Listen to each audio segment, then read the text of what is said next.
जय श्री राधे। हर हर महादेव। दोस्तों, आज हम आपको नारद मुनि की पूर्व जन्म की कथा सुनाएंगे। दोस्तों, कथा कुछ इस प्रकार है। पूर्व जन्म में देव ऋषि नारद ब्राह्मणों की एक दासी के पुत्र थे। उस जन्म में उनका नाम नंद था। नंद को बचपन से ही ब्राह्मणों की सेवा में नियुक्त कर दिया गया। वह निष्ठापूर्वक उनकी सेवा करता था। उसके सेवा भाव और स्वभाव से प्रसन्न होकर वे उसे जूठा भोजन खाने को देते थे। इस प्रकार उनका जूठा भोजन खाने से निरंतर उनकी सेवा करते करते नंद के सभी पाप नष्ट हो गए। उसका मन पवित्र और शुद्ध हो गया।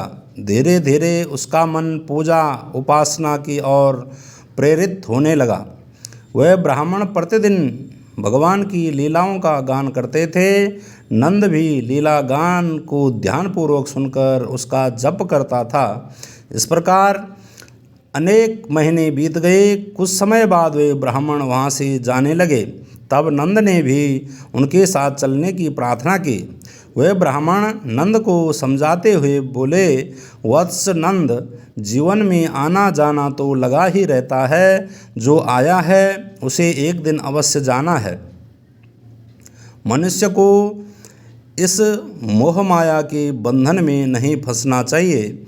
हम तुम्हें ऐसा दिव्य ज्ञान प्रदान करेंगे जिससे कि तुम प्रभु भक्ति को सहज ही प्राप्त कर सकोगे। यह कहकर उन्होंने नंद को वहाँ दिव्य ज्ञान प्रदान किया, जिसे स्वयं भगवान श्री कृष्ण ने गीता में अपनी प्राप्ति का मुख्य उपाय बताया। इस ज्ञान से नंद के मन में दिव्य प्रकाश फैल गया। ब्राह्मणों के जाने के बाद नंद अपनी माता के पास रहकर प्रभु का स्मरण करने लगा। एक दिन एक सांप के डसने से नंद की माता की मृत्यु हो गई। तब वह घर छोड़कर वन में चला गया। वहाँ भगवान श्री कृष्ण के चरण कमलों का ध्यान करके वह कठोर तपस्या करने लगा। तपस्या के प्रभाव से उसे अपने हृदय में ही भगवान श्री कृष्ण के साक्षात दर्शन प्राप्त हुए। उनके मनोहारी स्वरूप को देखकर बालक नंद आत्म विभोर हो गया। तभी एक दिव्य आकाशवाणी हुई, वत्स, तुम्हारा मन पवित्र और निष्पाप है, इसलिए तुम्हें मेरे दिव्य दर्शन प्राप्त हुए हैं। तुम्हारे मन में मुझे प्राप्त करने की जो दृढ़ इच्छा है, उसके फलस्वरूप अगले जन्म में तुम्हें मेरा प्रिय भक्त होने का गौरव प्राप्त होगा।